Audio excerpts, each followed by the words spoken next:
حضرت زید بن عبداللہ اپنے باپ کو پانی دے رہے تھے تو کسی نے جا کے بتایا کہ حضور کا وصال ہو گیا۔ انہوں نے ایسے ہاتھ اٹھا لیے اور کہا اللہم اذہب بصری حتی لا ارا بعد حبیبی محمد احدا، اے اللہ مجھے اندھا کر دے، میری آنکھوں کی بینائی اچک لے۔ یہ آنکھیں رکھی ہی اس لیے تھیں کہ تیرے محبوب کو دیکھتا تھا، اب حضور چلے گئے ہیں تو میں نے ان چراغوں کا کیا کرنا ہے۔ حضرت حسان بن ثابت نے جو اس وقت اشعار کہے، کہتے ہیں کاش کہ کوئی کالا سام مجھے ڈنگ مار جاتا اور میں دوسری سانس نہ لیتا۔ اور حضرت سیدہ فاطمہ کے جو قلب اطہر کی کیفیت تھی، سبت علیہ مصائب لو انہا سبت علی الایام سرنا لیالیا، میرے اوپر جو مصیبتیں ٹوٹ پڑی ہیں وہ اگر دنوں پہ ٹوٹ پڑتی تو وہ کالی راتیں بن جاتی۔ حضرت عمر رضی اللہ تعالی عنہ تلوار نکال کے کھڑے ہو گئے اور کہا کہ جس نے کہا نا حضور کا انتقال ہو گیا، میں اس کی گردن اڑا دوں گا۔ تھوڑی دیر بعد حضور پرانی حالت کی طرف پلٹ آئیں گے۔ اب یہ کیفیت کتنی حساس تھی، ادھر منافقین نے چال چلنا شروع کر دی۔ انہوں نے کہا حضور کے دم سے ساری رونقیں تھیں، اب وہ چلے گئے تو اب کس نے نمازیں پڑھنی ہیں، اب کس نے روزے رکھنے ہیں، اب کون جہاد پہ جائے گا؟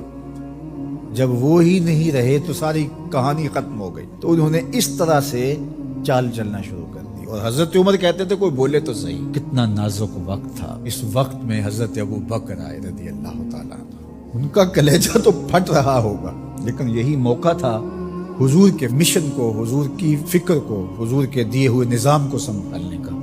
اور اپنے جذبات کو کس طرح کنٹرول کیا ہوگا، اپنے آپ کو پوری طرح سنبھال کر کے لوگوں میں آئے اور دیکھا کہ لوگ جمع ہیں اور حضرت عمر رضی اللہ تعالیٰ عنہ غصے میں تلوار لہرا رہے ہیں۔ خبردار اگر کسی نے کہا کہ حضور کا انتقال ہو گیا تو آپ ایک اونچی جگہ پہ کھڑے ہوئے، لوگوں کو متوجہ کیا۔ حضرت صدیق اکبر رضی اللہ تعالیٰ عنہ کا اس وقت کا جو خطبہ ہے، اس نے اس وقت اسلام کو سنبھالا جب منافق بڑی باریک چال چل رہے تھے۔ اب حضرت ابو بکر آئے اور کھڑے ہوئے، کہا لوگو مجھے بتاؤ تم اللہ کی عبادت کرتے تھے یا رسول اللہ کی عبادت کرتے تھے؟ تو لوگوں نے کہا اللہ کی عبادت کرتے تھے۔ تو کہا اللہ آج بھی زندہ و موجود ہے، اللہ کل بھی زندہ و موجود، وہ حی ہے لا یموت ہے۔ اللہ اکبر۔ پھر انہوں نے وہ آیت کریمہ پڑھی وما محمد الا رسول قد خلت من قبلہ الرسل، اور صحابہ فرماتے ہیں ہمیں لگا کہ جس طرح یہ نازل اسی وقت کے لیے ہوئی تھی۔ اور پھر لوگ سنبھلے اور پھر حضرت سیدنا صدیق اکبر رضی اللہ تعالی عنہ نے اس مشکل وقت دین کو سنبھالا اور پھر حضور علیہ الصلوۃ والسلام کے مشن کے لیے کھڑے ہوئے۔ لشکر اسامہ بن زید بن حارثہ رضی اللہ تعالیٰ عنہ کو روانہ کیا جا چکا تھا، حضور نے خود روانہ کیا تھا۔ ابھی جرف کے مقام پر ہی یہ لشکر پہنچا تھا، مدینہ المنورہ سے تھوڑا باہر نکلا تھا کہ حضور کے وصال کی خبر آئی تو یہ واپس آ گئے۔ تو بعض صحابہ نے کہا کہ اب مدینہ المنورہ کے حالات وہ نہیں رہے، اطراف کے اندر قبائل سر اٹھا سکتے ہیں جو دبے ہوئے تھے۔ اب حضور کے وصال کی خبر پھیل گئی ہے تو کوئی مدینہ المنورہ پر حملہ نہ کر دے، اور بہترین جنگجو اس لشکر میں شامل ہیں، تو اگر حملہ ہو گیا تو پیچھے سے دفاع نہیں ہو پائے گا، تو لہٰذا اس لشکر کو حکمت یہ ہے کہ روک لیا جائے۔ حضرت صدیق اکبر رضی اللہ تعالیٰ عنہ نے کہا کہ نہیں، یہ حضور کا روانہ کردہ ہے، جا کے رہے۔ بلکہ آپ نے تاریخی جملہ کہا کہ اگر مجھے یقین ہو کہ جنگلوں سے جانور آ کے ہمارے جسم کی بوٹیاں بھی نوچ کے کھا جائیں گے، یہ لشکر پھر بھی روانہ ہو۔ لوگوں نے حضرت عمر سے کہا کہ ضرور لشکر کو روانہ کریں، لیکن حضرت ابو بکر رضی اللہ تعالی عنہ سے اتنا کہیں کہ امیر لشکر کو معزول کر کے کوئی اور قریشی سردار بزرگ اس کا امیر بنا دیا جائے۔ 9 عمر لڑکا ہے، دوسرا غلام زادہ ہے، تو بڑے بڑے قریشی سردار اور جنگجو ان کی قیادت کو قبول کرنے سے انکار نہ کر دے۔ تو وہ گئے اور جا کے کہا کہ بڑے بزرگوں کی یہ رائے ہے کہ آپ ضرور لشکر کو روانہ کر دیجئے، لیکن اتنا کیجئے کہ امیر لشکر کو تبدیل کر دیجئے۔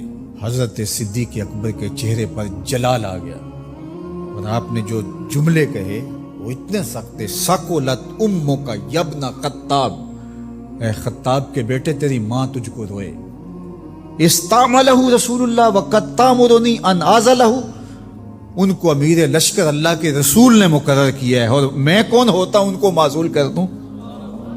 کہا لشکر جائے گا، اسامہ بن زید کی قیادت میں جائے گا، جس نے جانا ہے جائے، جس نے نہیں جانا میں کوئی پرواہ نہیں، چونکہ ان کو امیر لشکر اللہ کے رسول نے مقرر کیا۔ اللہ اکبر۔ پھر جب لشکر اسامہ کو روانہ کیا حضرت صدیق اکبر نے تو حضرت اسامہ کے گھوڑے کی باک اپنے ہاتھوں سے پکڑی اور اسامہ کو اوپر سوار کیا رضی اللہ تعالیٰ عنہ، اور نیچے ساتھ پیدل چلے، اللہ اکبر، اور ساتھ یہ کہتے جاتے تھے اسامہ تو وہ ہے جس کو میرے رسول نے مقرر کیا ہے۔ اور پھر یہ لشکر کامیاب اور بامراد ہو کے لوٹا۔